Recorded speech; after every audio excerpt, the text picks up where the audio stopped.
Hi, this video can be considered as an introductory video to the website and the Pi project as a whole.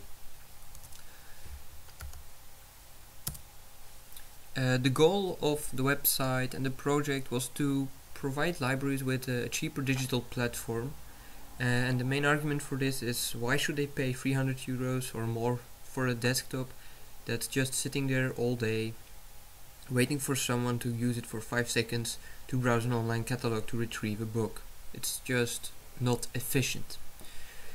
Now, this is the incentive for a library. There's a second goal that's more or less an incentive for promoting programming and Raspberry Pi in the public sphere. And it's to use the public space in the library to showcase really the simplicity and the potential of a computer such as the Raspberry Pi to a broader audience.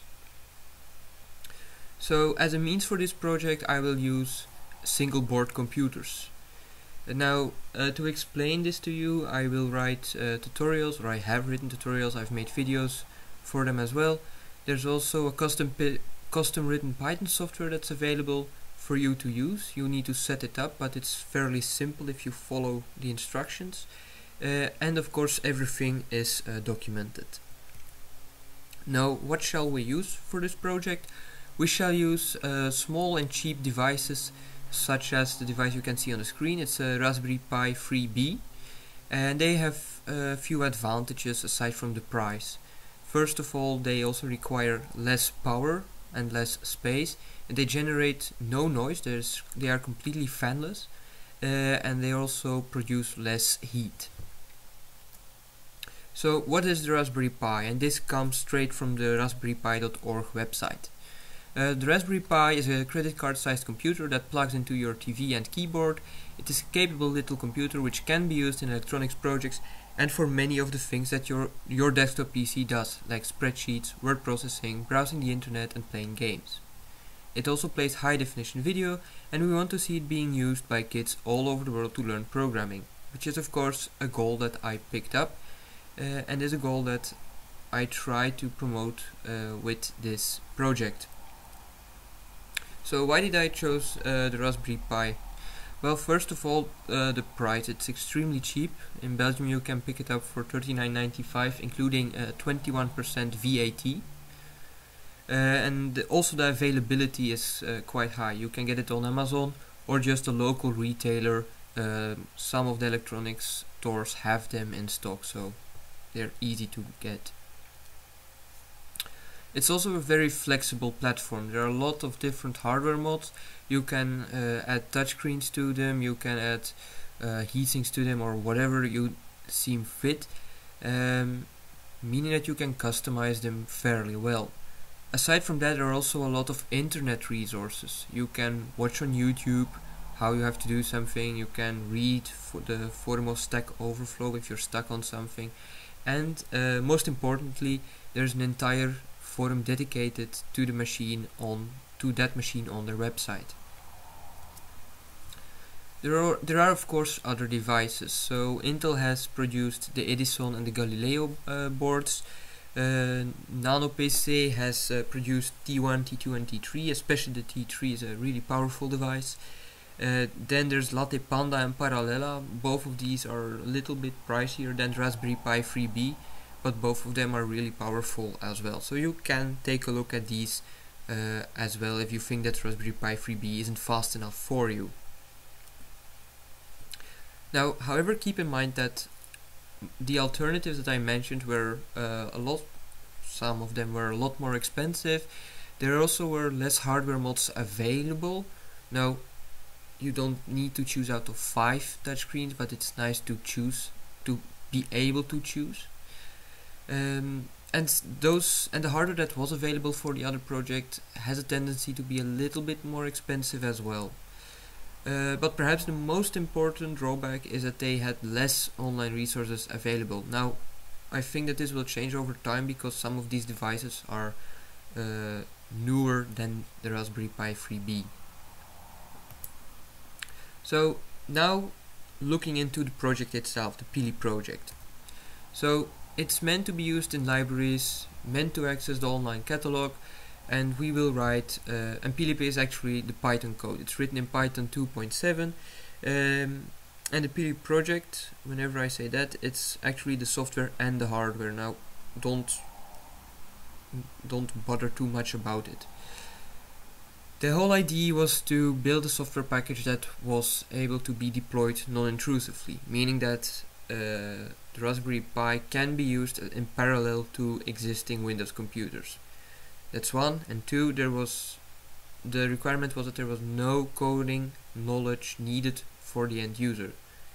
So there is of course a manual that has to be followed, but there's barely any code the user has to type, and the user doesn't have to look up the code himself. It's just sitting there on the text, just type it over and you're done. So there are two hardware setups. The first is a base setup. It's a Pi 3B with a keyboard and an HDMI screen, and it runs the plib package. Now there is one device that's going to run the server, and the other device is all of the other devices are going to run plib itself.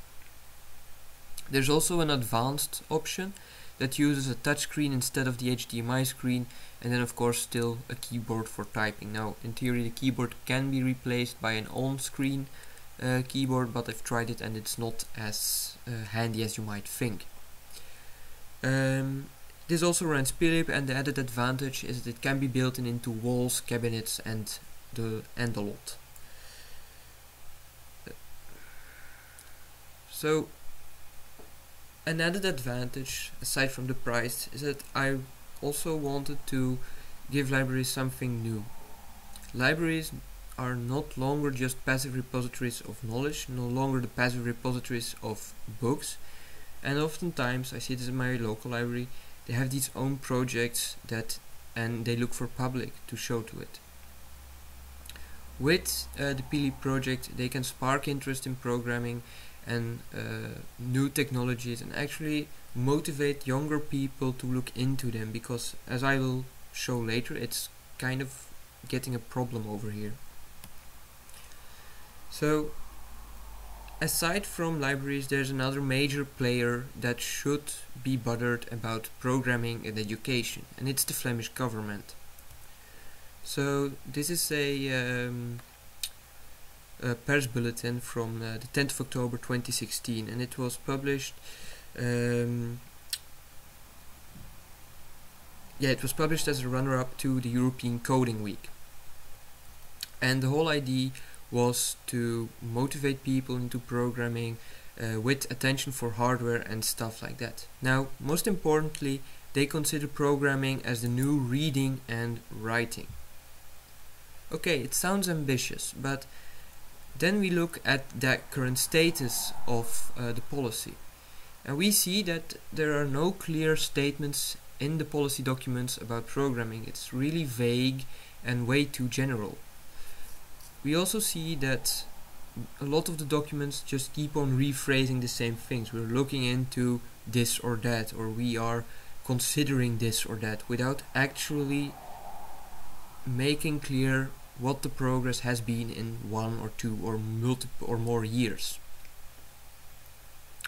So after reading the policy documents, I mailed the ministry with 4 simple questions. So the first question is if there are any other impulses aside from the Lisbon objectives that are already 17 years old. They date from 2000. Second question was, how does the ministry define digital literacy, because it's a catchphrase that's being used in a lot of documents without ever explaining it fully. And the question that was related to that is what set of measures are being taken to turn programming into the new reading and writing, because, well, it's a catchphrase, but it isn't exactly clear what's meant by it. Final question is related to hardware. Is a hardware question, and in one of the policy documents they said that there was an agreement with Telenet, which is an internet service provider, to take care of Wi-Fi and internet for schools, and that was the hardware project. Now, giving schools a bigger internet volume does not mean that kids are going to learn to code automatically. So my question is, are there any other measures to this. And I actually got answer, and some of the answers were really promising, while others were, well, kind of lacking a clear definition that I hoped. So, according to the answer to the first question, they said that there was a network of 15 schools since the start of 2016 where expertise is being shared around programming, and that expertise is also shared publicly during the Code Festival in past October. Now, this Code Festival can be seen as an incentive for other schools to pick it up, and aside from that, there's also a workshop for interested teachers. About 190 teachers went to that workshop, and there's also been published a toolkit and a website to promote programming in schools. Now, both the website and the toolkit, they look really nice. They also say that in the future they will develop manuals. So this is of course very promising. It means that they are continuously picking up the newer stuff, sharing expertise and testing it before enforcing it on the schools, which is something that I really endorse, and I'm really happy to see that's being done. Now, the answer to my second and third question were not as promising as the first. So, according to the Ministry for Adult Education, we see that the attainment levels are based on the European project called DIGCOMP. You can just look it up if it interests you. But more crucially, for all the rest of the education, so lower education and the first grade of secondary schools, there's an ongoing, well, also for the other grade and secondary schools, there's an ongoing public and parliamentary debate on the final attainment levels. And the result of this debate will affect the policy.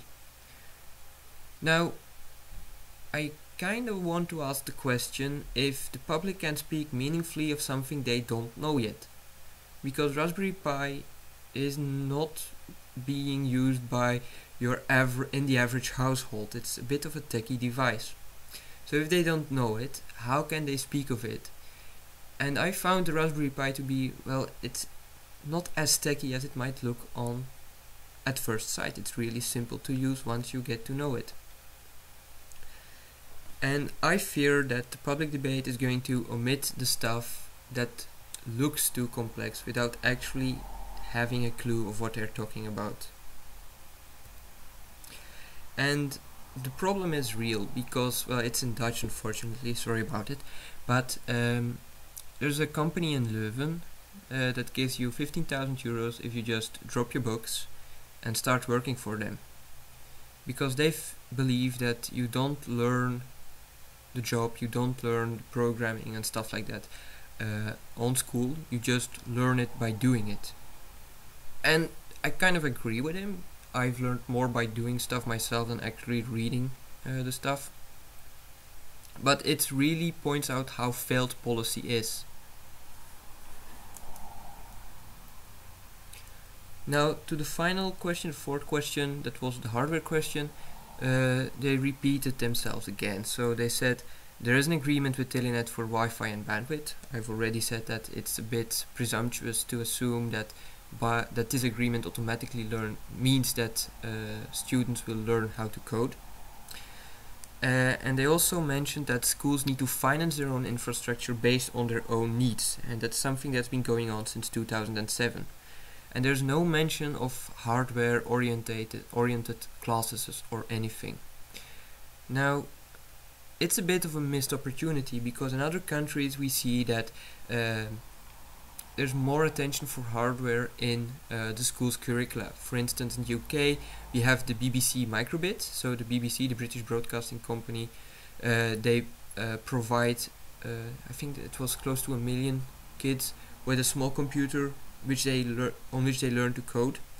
And the ESA, so the European Space Agency, they also started recently with the Astro Pi project. So these are the two URLs to those websites. They are in English, so feel free to read them, and that's about it. Thank you very much, and I hope the website and everything else is clear for you.